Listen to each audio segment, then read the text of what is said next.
دین کے موتی نکلتے ہی رہتے ہیں اور بات اختتام کی جانب نہیں پہنچتی۔ یہ ایک قرآن کریم کا معجزہ ہے کہ ہر ایک کتاب کو ایک دو دفعہ بندہ پڑھتا ہے تو اس کا دل بھر جاتا ہے، لیکن قرآن کریم کو آپ جتنی بار پڑھیں گے اتنی دفعہ آپ کو مزید لذت میں اضافہ ہوتا ہے۔ اور اگر ایک آیت پر آپ گفتگو کریں، بیان کریں، تو آپ جو مسائل اس کی تشریح اور تفسیر بیان کرتے ہیں، اور کچھ عرصہ بعد جب آپ دوبارہ وہ آیت پڑھتے ہیں تو اللہ اس میں الہامی طور پر آپ کو مزید علم عطا فرماتا ہے۔ تو یہ قرآن کا اعجاز ہے، قرآن کا معجزہ ہے۔ ہمارے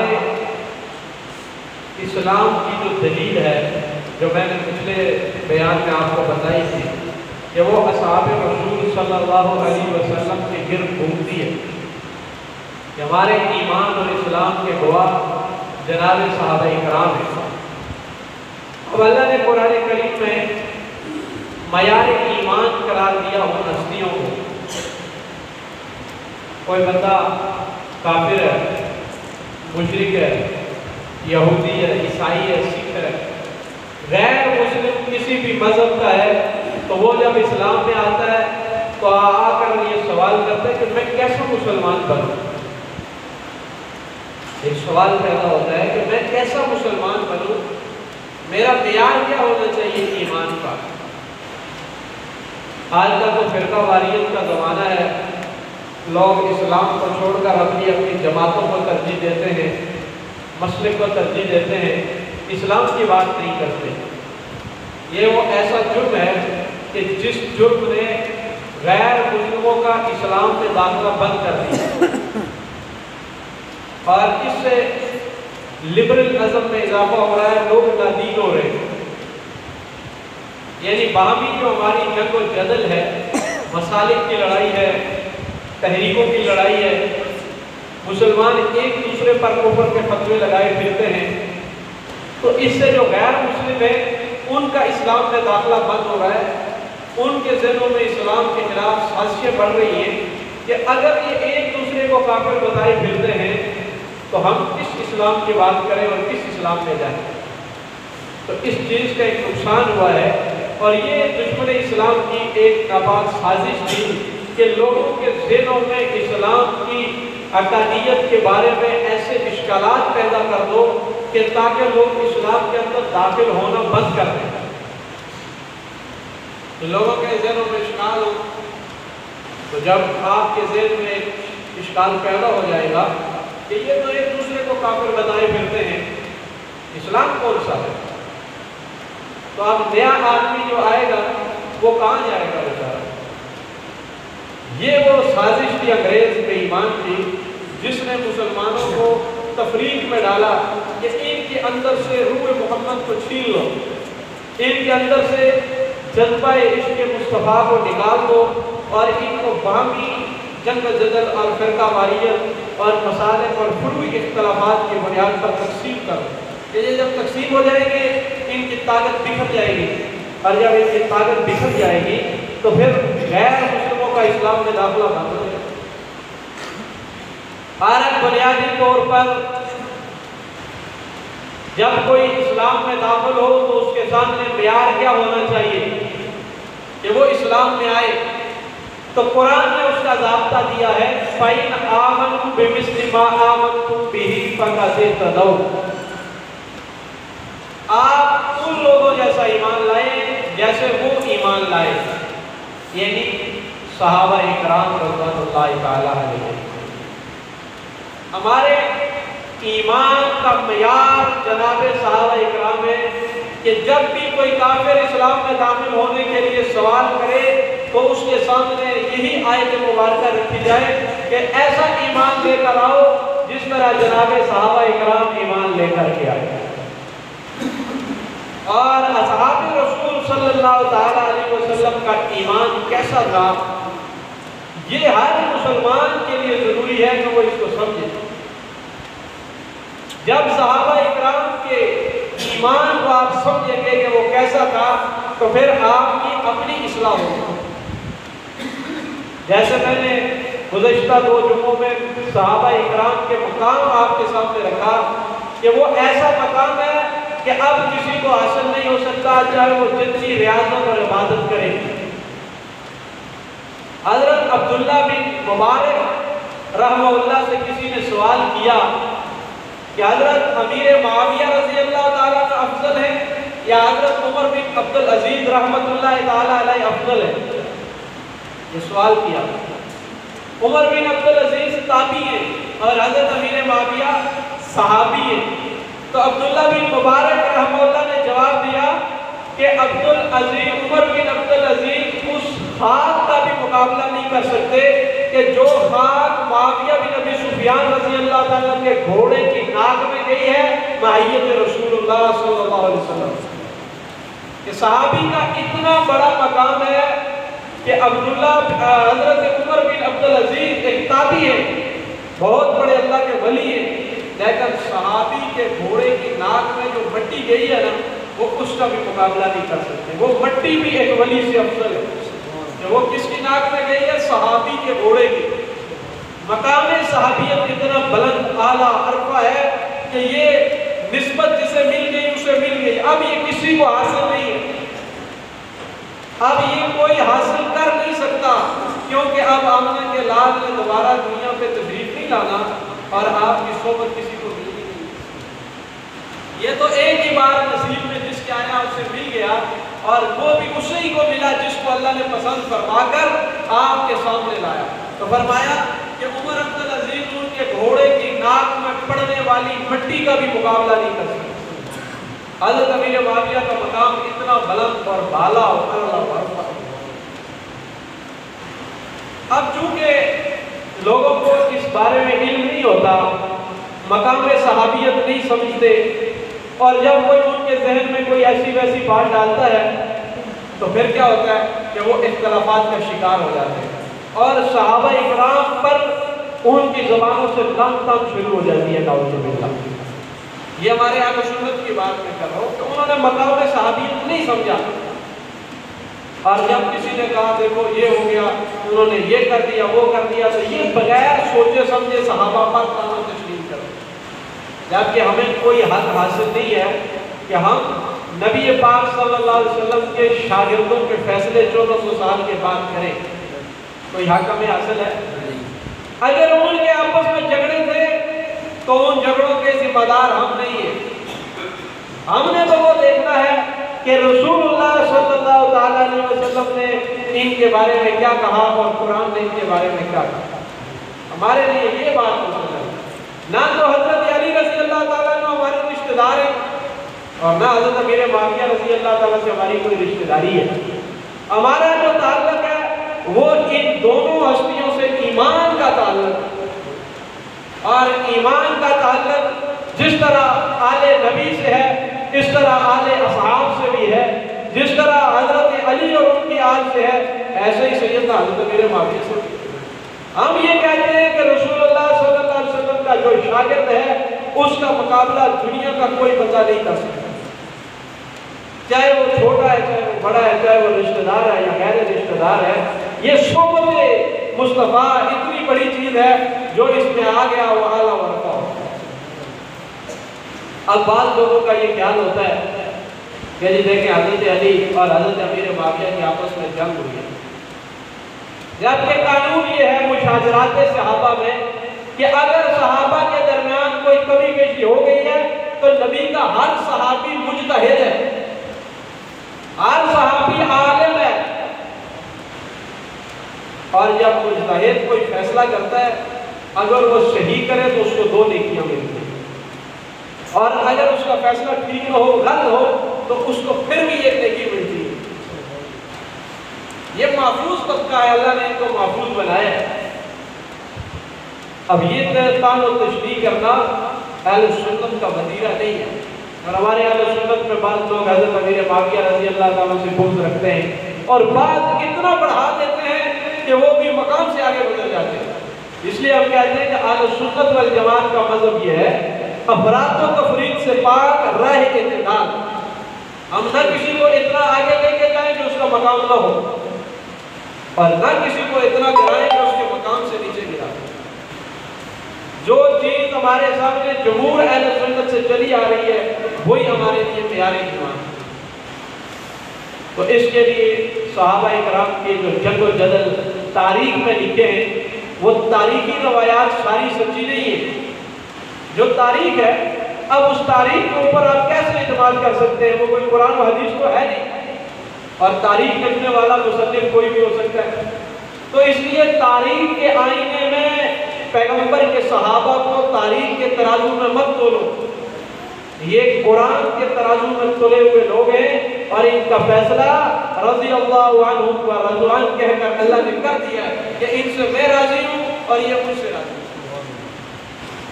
جب کسی سے اللہ راضی ہو جائے تو بعض والوں کا ناراض ہونا یہ تو حق ہی نہیں پہنچتا۔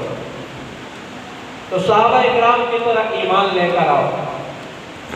اب صحابہ اکرام کا جو ایمان تھا وہ پہلا درجہ اللہ کی ذات کے اوپر حد لا تعداد یعنی بہت زیادہ مضبوط ایمان تھا اللہ میں۔ کامل ایمان توحید جس کو کہتے ہیں، وہ اللہ کے ذات کے اوپر صحابہ کا ایمان تھا کہ اللہ سے سب کچھ ہوتا ہے، اللہ کے غیر سے بولو اللہ کے غیر سے کچھ نہیں۔ اب چونکہ یہ مہینہ سفر کا چل رہا ہے اور ہمارے اہل سنت کے لوگوں کے ذہنوں میں یہ بات ہوتی ہے کہ نعوذ باللہ سفر کا مہینہ منحوس ہے، ایسے ہوتا ہے کہ نہیں؟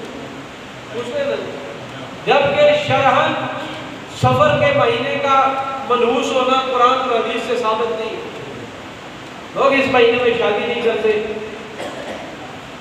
بدشگونی کرتے کہ جی اس مہینے میں جو شادی ہوگی وہ کامیاب نہیں ہوگی۔ تو حضرت علی اور حضرت فاطمہ زہرا کی شادی رسول اللہ نے سفر میں کی ہے، اور حضرت نبی کریم صلی اللہ علیہ وسلم کی اپنی شادی جو حضرت زینب سے ہوئی ہے وہ بھی سفر کے مہینے میں ہوئی ہے۔ تو بتاؤ، جب سرکار دو عالم کی بیٹی فاطمہ زہرا کی شادی سفر میں ہو تو اس سے حسن و حسین جیسے بیٹے پیدا ہو، تو آپ یہ بدشگونی کیوں رکھیں کہ اگر سفر میں شادی ہوگی تو اولاد نہیں ہوگی؟ یہ ہمارے لوگوں کے ذہن میں پوچھتے ہیں لوگ مسائل، بھئی سفر میں شادی کریں یا نہ کریں، یہ پوچھنا بھی چاہیے، لیکن اس کے شادی کرنے سے کوئی جرم نہیں ہے، کوئی گناہ نہیں ہے۔ اب سفر کا جو جیسے محرم الحرام حرمت والا مہینہ ہے، تو سفر کو کہتے ہیں سفر المظفر، مظفر کا معنی ہوتا ہے کامیابی والا مہینہ۔ اب سفر کا جو نام ہے وہ سفر المظفر ہے، فلاح والا مہینہ، کامیابی والا مہینہ، یا سفر الخیر، خیر والا مہینہ۔ قرآن اور حدیث میں کوئی بدشگونی نہیں ہے، اور نہ جناب صحابہ اکرام کی زندگیوں میں اس طرح کی کوئی بدشگونی تھی جو آج ہمارے ذہنوں میں آئی ہے۔ ایسی ایسی باتیں خرافات ہیں، یہ اس لیے کہ لوگ علماء کے قریب نہیں آتے اور جہلاء کے ساتھ بیٹھتے ہیں، تو جہلاء سے پھر ایسی چیزیں نکلتی ہیں، بھائی سفر میں شادی نہ کرنا اولاد نہیں ہوگی۔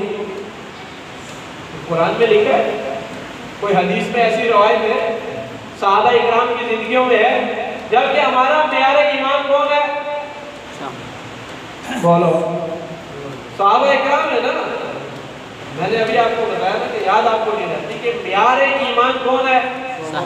صحابہ ہیں، جن کی طرح ہمیں ایمان لانے کا حکم دیا، فَإِنْ آمَنُوا بِمِثْلِ مَا آمَنُوا، ان کی مثل ایمان لاؤ۔ تو ان کا ایمان اللہ کی ذات پر 101% پکا ٹھکا ایمان ہے کہ جو کچھ ہوتا ہے کس سے ہوتا ہے؟ کس سے ہوتا ہے؟ اب ہم جو 1400 سال بعد سفر سے ڈرے اور اللہ سے نہ ڈرے، ایسے ہوتا ہے نا وہ دیہاتوں میں ایک درخت کے ساتھ لوگ یہ کپڑے باندھنا شروع کر دیتے ہیں، کہتے ہیں یہ زیرہ ہے، یہ پاری جگہ ہے، یہاں سے نہ گزرنا، یہاں سے درخت نہ کاٹنا، یہاں سے کیا ہوگا، بس بہت کچھ ہو جائے گا۔ ارے یہ پتھر ہے، پتھر تو مشکل کشا نہیں ہے پتھر مشکل کشا، کوئی لکڑی مشکل کشا ہے، کوئی درخت جب آپ کا فیصلہ آپ کے ایمان پر ہونا ہے، یہ بات یاد رکھیں۔ اگر آپ کا عقیدہ غلط ہے تو آپ کو نقصان پہنچے گا، کیونکہ آپ کے ذہن میں پہلے سے ہی ڈاؤٹ ہے اس بارے میں کہ اگر میں نے یہاں سے پتے کاٹے تو میری بکری مر جائے گی، تو پھر تو مرے گی۔ اور جب ایمان مضبوط ہوگا کہ میں اس کو جڑ سے کاٹوں پھر بھی اللہ کچھ کرے گا، تو پھر کچھ نہیں ہوگا، کیونکہ اللہ پر ایمان ہونا ضروری ہے۔ اور جب ہم پتھروں سے ڈرے، لکڑیوں سے ڈرے، اور وہ کیا کہتے ہیں کپڑے جو باندھے ہو ان سے ڈرے، لیکن اللہ سے نہ ڈرے۔ کتنے عجیب ہمارے ذہن اور عقائد ہیں کہ اللہ سے نہیں ڈرتے، پتھروں سے ڈرتے ہیں، اللہ سے نہیں ڈرتے، لکڑیوں سے ڈرتے ہیں۔ ڈرنا کس سے چاہیے؟ اللہ۔ تو یہ ساری اپنی طرف سے بنائی ہوئی چیزیں۔ اب لوگ پوچھتے ہیں یہ آگے سے بلی گزر گئی ہے، اب کیا ہوگا؟ بلی سے بھی ڈرتے ہیں، کیونکہ مسلمان تو ایسا مسلمان ہے کہ یہ کافروں کے ساتھ لڑتا ہے اور یہ نہیں ڈرتا۔ مسلمان کا ایمان کتنا مضبوط ہے، تل نہ سکتے تھے، اڑ جاتے تھے، پاؤں شیروں کے بھی میدان سے اڑ جاتے تھے۔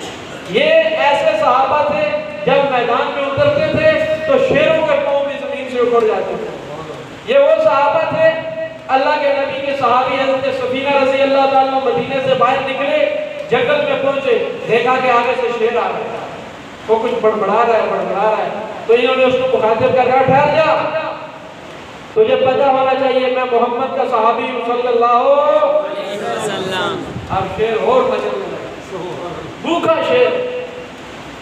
اب وہ آ کر دوزانو ہو کر صحابی رسول کے قدموں میں بیٹھ گیا، اور وہ اپنی دم سے اشارہ کر رہا ہے، اٹھتے چاہو سواری کا، تو کدھر جنگل میں پھر رہا ہے، میں تیرا نوکر بن کے آیا ہوں۔ اب وہ صحابی رسول کو بٹھاتا ہے اور مدینے کے اندر آگے اتارتا ہے، اور جب سرکار کی مجلس میں صحابی رسول آتے ہیں تو پہلے جبریل کے ذریعے اللہ پیغام پہنچا دیتے ہیں۔ اللہ کے نبی کو صحابی واقعہ سناتے ہیں، تو اللہ کے نبی نے پوچھا وہ کیا کہہ رہا تھا؟ فرمایا وہ اپنی زبان میں کچھ بول رہا تھا، سمجھ نہیں ہے۔ فرمایا وہ یہ کہہ رہا تھا کہ اگر تو محمد کا غلام ہے تو میں محمد کے غلاموں کا بھی غلام ہوں۔ کیسے؟ شیر ان کی خدمت میں لگے ہوئے، افریقہ کے جنگلوں میں اعلان کیا نکلو تو سب کچھ نکل گیا۔ اور ہم آج کے مسلمان 1400 سال کے بعد ہے جی درخت نہ کاٹنا، مر جاؤ گے، بلی آگے سے گزر جائے گی تو پتہ نہیں کیا ہو جائے گا، وہ گدڑ بولے گا تو گھر میں پھوتگی ہو جائے گی۔ یہ وہ ساری چیزیں ہم نے اس سے ہندوؤں سے دی۔ اسلام کا اس میں کوئی تصور نہیں ہے، اور عقیدہ توحید کے یہ ساری چیزیں خلاف ہیں۔ مسلمان کا خالص ایمان اللہ کی ذات پہ ہو اور سب کچھ وہاں سے ہونے کا یقین ہونا چاہیے۔ یہ جو چیزیں باہر سے آئی ہوئی ہیں، ادھر سے ہو جائے گا ادھر سے ہو جائے گا، کسی سے بھی کچھ نہیں ہوگا۔ کوئی کچھ کر سکتا ہے؟ بولو تو پھر کیوں ڈرتے ہیں بھائی؟ اللہ سے ڈرے جہاں سے سب کچھ ہوتا ہے۔ وہ کون کہے زمین آپ کو نکل دے، ہم اتنے بڑے بڑے جرم کرتے ہیں زمین پر، اللہ سے نہیں ڈرتے۔ ڈرنا کس سے چاہیے؟ اللہ کی دھرتی ہے، تو بھائی گناہ وہاں کرو جہاں خدا ہو۔ کسی نے ایک شعر بھی کہا نا، شراب بھی مسجد میں یا وہاں جہاں خدا ہو، یا تو مسجد میں بیٹھ کے شراب پی یا پھر وہاں پی جہاں خدا ہو۔ تو اس کا درس یہ ہے، وہ شاید کہنا یہ چاہتا ہے کہ اگر مسجد میں تو گناہ کرنے سے ڈرتا ہے تو مسجد میں خدا ہے تو باہر خدا نہیں ہے۔ تو کہتا ہے یہ مسجد میں جھوٹ نہیں بولنا، باہر نکل کے جھوٹ بولتا ہے۔ یہاں بھی خدا ہے وہاں بھی خدا ہے، وہ ہر جگہ ہے، وہ ایک جگہ کے لیے مخصوص نہیں ہے، وہ لا تعداد ہے، جہاں دیکھو اسی کی حکومت چلتی ہے، وہ پکڑنے پہ قدرت رکھتا ہے۔ تو صحابہ کا ایمان اتنا مضبوط ہے کہ درندے پرندے چرندے ان کے قدموں میں زیر ہو جاتے ہیں، اور 1400 سال کے مسلمان کا ایمان اتنا کمزور ہے کہ وہ آج بلیوں کے آگے بھی ڈرتا ہے کہ اس سے بھی کچھ ہوتا ہے۔ منگل کے دن سے لوگ ڈرتے ہیں کہ منگل کو کچھ ہو جاتا ہے، کچھ بھی نہیں ہوتا۔ گناہ کرنے سے سب کچھ ہوتا ہے، برائی کرنے سے سب کچھ ہوتا ہے، اللہ کو ناراض کرنے سے بہت کچھ ہو جاتا ہے۔ جو کام میرے آقا آمنہ کے لال محمد رسول اللہ صلی اللہ علیہ وسلم نے بتایا، ان کاموں کو کسی بھی دن کرو، دن میں کرو، رات کو کرو، کوئی مسئلہ نہیں ہے۔ اس لیے جو لوگ یہاں جمعہ پڑھتے ہیں نا، کم از کم ان کا عقیدہ ٹھیک ہونا چاہیے، وہ اپنے عقیدے کو درست رکھا کریں، عقیدے کا ترازو درست رکھیں، کم از کم کوئی حاصل تو ہو نا۔ کیا خیال ہے؟ میری باتیں آپ کو سمجھ آتی ہے نہیں آتی ہے؟ بس قرآن پڑھو، پیغمبر کا فرمان پڑھو، اور جناب صحابہ اکرام کی زندگیوں کو پڑھو۔ جب آپ ان کو پڑھو گے، آپ کے اندر سے شرک نکل جائے گی، بدعات نکل جائے گی، رسم و رواج نکل جائیں گے، اور آپ کی زندگیوں میں ایمان آئے گا۔ اور جب آپ بار بار سے گھومتے پھرتے رہو گے اور اندر نہیں آؤ گے، تو پھر ایسے ہی قبر میں خالی آ جاؤ گے۔ قبر میں تو آپ نے جانا ہے کہ رہنا ہے، جانا ہے نا۔ کیا خیال ہے کہ اسی طرح شرک، بدعات، رسم و رواج اور یہ دنیا کی محبتیں یہ لے کر جانا ہے کہ اپنے دل میں پیغمبر کا عشق لے کر جانا ہے اور اپنے رب کی توحید لے کے جانی ہے؟ چلو پکی بات، لیکن موت آئے تو آپ کی اور میری موت ایسی آئے کہ ہماری زبانوں پر کلمہ توحید ہو اور دل میں آمنہ کے لال کا عشق ہو، اور ظاہری طور پر بھی وہ سجا ہوا ہو، صرف زبان والا عشق نہیں چلتا۔ عملاً ایک بندہ بدعات کر رہا ہے، رسم و رواج کر رہا ہے اور کہتا ہے میں عاشق رسول ہوں، تو وہ عاشق رسول تو نہیں ہے نا، وہ تو گستاخی رسول ہے کہ جو طریقہ سرکار دو عالم کیا اس کی مخالفت کر رہا ہے۔ اب جو سرکار کے طریقے کی مخالفت کرے وہ عاشق ہو سکتا ہے؟ نہیں ہو سکتا، اس کو شیطان دھوکہ دے رہا ہے۔ تو عملاً اپنی زندگی میں فَإِنْ آمَنُوا بِمِثْلِ مَا آمَنْتُمْ بِهِ، ایمان ان جیسا لاؤ۔ ان کو دیکھو وہ کیسے تھے، کیسا مضبوط ایمان تھا اللہ کی ذات پر۔ اور دوسرا، صحابہ کے اندر جو جذبہ تھا وہ جذبہ عشق مصطفیٰ تھا۔ اب وہ ایسا عشق کا جذبہ تھا کہ سرکار دو عالم جس طرف ان کا رخ کرتے تھے صحابہ بغیر پوچھے چل پڑتے۔ اب یہ نہیں کہتے تھے کہ یا رسول اللہ اس وقت ادھر جانا اور یہ کرنا اور وہ کرنا یہ ہمارے بس میں نہیں ہے، ایسا تھا ہی نہیں۔ صحابی رسول تشریف لائے، اب درس ہو رہا ہے، اللہ کے نبی بیان فرما رہے ہیں، تو آپ نے فرمایا بیٹھ جاؤ بھائی۔ اب صحابی رسول وہاں بیٹھ گیا، ایک پاؤں اس کا اندر ہے، ایک باہر، وہاں بیٹھ گیا۔ بعد میں گزرتے ہوئے اللہ کے نبی نے پوچھا بھائی اندر آ جاتے، باہر ہو جاتے، فرمایا آپ کا حکم سننے کے بعد اتنی ہمت نہیں تھی کہ اندر باہر ہوتا، جیسے تھا ویسے ہی بیٹھتا۔ حضرت ابو ہریرہ رضی اللہ تعالیٰ حضور کے ساتھ ان کے گھر تک رات کو گئے۔ اللہ کے نبی نے فرمایا ٹھہر جاؤ، آپ دروازے سے اندر چلے گئے۔ ابو ہریرہ چلا گیا ہوگا، اب چونکہ گھر چھوڑنا تھا واپس آ جاتا، لیکن آپ نے یہ نہیں فرمایا کہ ابو ہریرہ چلے جاؤ، فرمایا ٹھہر جاؤ۔ صبح کی نماز تک حضرت ابو ہریرہ وہاں کھڑے رہے۔ اللہ کے نبی باہر نکلے، ابو ہریرہ کھڑے ہیں، تو تو کب سے کھڑا ہے؟ فرمایا یا رسول اللہ جب آپ اندر گئے تھے مجھے باہر چھوڑ گئے تھے، میں اس وقت سے کھڑا ہوں۔ چلے جاتے، فرمایا آپ نے کہا تھا رک جاؤ، میں کیسے چلا جاتا؟ کتنا زیادہ عشق ہے، کتنا زیادہ محبت ہے، اور یہی عشق جو ہے یہ ایمان کی منزلوں پہ لے کے جاتا ہے بندے۔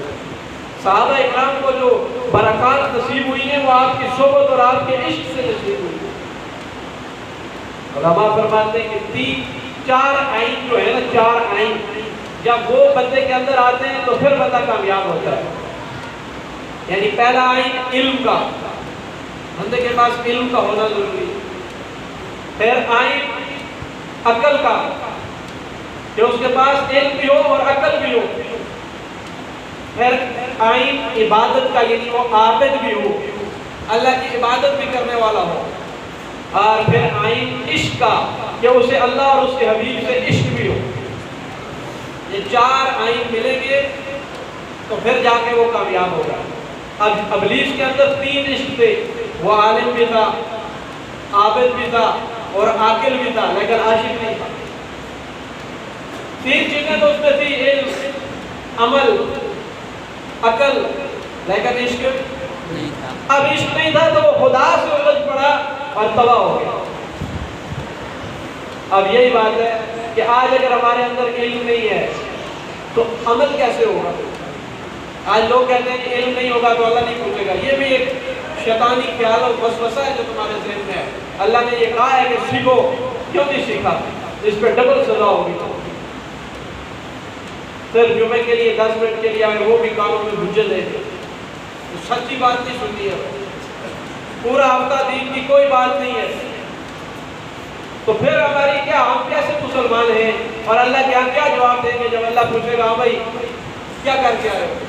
کیا کہیں گے؟ ہم تو کام کرتے رہے جی، کھیتی باڑی کرتے رہے جی، بچے پیدا کیے، بچے پالے، ان کو جوان کیا، ان کی شادیاں کی، ڈھول ڈمکے کرتے رہے جی، کنجر نچاتے رہے جی، یہی کہیں گے؟ اس پہ جان چھوٹ جائے گی؟ یا ہم صرف یہ کہیں گے صرف 12 ربیع الاول کو ہم نے میلاد کے لیے دیگ پکائی تھی، دیگ، وہ بڑا تیر مار چھوڑا بھائی، 12 ربیع الاول دیگ پکائی، 10 محرم جلوس کیا ہوئے، جوس پلائی سکتے لوگوں، بڑا جناب بہت بڑا کارنامہ ہے۔ یہ نہیں ہے، 24 گھنٹے کی زندگی میں 1440 منٹ آپ گزارتے ہیں، 24 گھنٹوں میں، ان میں آپ اندازہ لگائیں 40 منٹ بھی آپ اللہ کو نہیں دیتے، اور آپ کہتے ہیں جنت پھر جنت الفردوس ہونی چاہیے۔ خیال تو اچھا ہے لیکن عمل ہو تو صرف خیال سے کام نہیں چلتا، بلکہ عمل کا ہونا بھی ضروری ہے۔ تو کیا خیال ہے انشاءاللہ؟ آج سن کے جائیں گے، پھر اگلے جمعے کو تشریف لائیں گے نا، نمازوں میں گھر میں ہوں گے، نہیں پڑھیں گے، اور یہ جو ہفتے والے نمازی ہیں ان سے گزارش ہے کہ آپ اپنی زندگی کو تبدیل کرو، 24 گھنٹوں میں 5 نمازیں پڑھا کرو، یہ فرض ہے، خدا کی قسم جھوٹ نہیں ہے، دن میں 5 نمازیں فرض ہیں، اور یہ 5 نمازیں جماعت پڑھا کرو۔ ہفتے میں ایک دفعہ سفید سوٹ پہن کے آنے سے کام نہیں چلے گا، یہ عیسائیوں کا کام ہے کہ اتوار والے دن چرچ میں جائیں اور پورا ہفتہ پھر وہ جو ہے نا اپنے کاموں میں لگے رہے۔ مسلمان کے لیے 5 وقت باجماعت نماز فرض ہے، اور اس پر بڑی محنتیں ہیں، یہ الگ عنوان ہے، پھر اس پر بات ہو تو بات لمبی ہو جائے گی۔ کیا خیال ہے؟ کوشش کریں گے انشاءاللہ؟ اور 12 ربیع الاول کے پروگرام کی تیاری بھی شروع کی ہے کوئی نہیں؟ کریں گے انشاءاللہ؟ بھرپور، 1 مہینہ باقی، پہلے تو اطلاع دیتی ہے کہ بھائی بھرپور تیاری کرو، انگلی کٹا کے شہیدوں میں نام لکھانا کافی نہیں ہے، اس کے لیے محنت جانی مالی وقتی ہر کے اعتبار سے محنت کرنی ہے، ٹھیک ہے؟ اور داڑھیوں کا بھی ارادہ کرو، ربیع الاول آ رہا ہے، تاکہ ہمیں ربیع الاول میں ہم یہ داڑھیاں اپنے چہروں پہ سجا لیں کہ اللہ کے نبی کے سچے پکے عاشق بن جائیں، 5 وقت کے نمازی بن جائیں، تاکہ اللہ کے نبی کا آپ جو حرم میں اپنے روضہ اقدس میں وہاں جب ان کو بتایا جائے کہ فلاں میرے امتی نے اپنے چہرے میں داڑھی سجائی ہے، گناہ چھوڑ دی ہے، برائی چھوڑ دی ہے، اب ربیع الاول کا پیغام یہ ہے کہ وہ نیکی پہ آ گیا ہے، تو اللہ کے حبیب کا بھی دل خوش ہوگا اور اللہ کا بھی خوشی ہوگی، اور جب اللہ خوش ہو جائے گا تو آپ کی دنیا اور آخرت دونوں بن جائے گا۔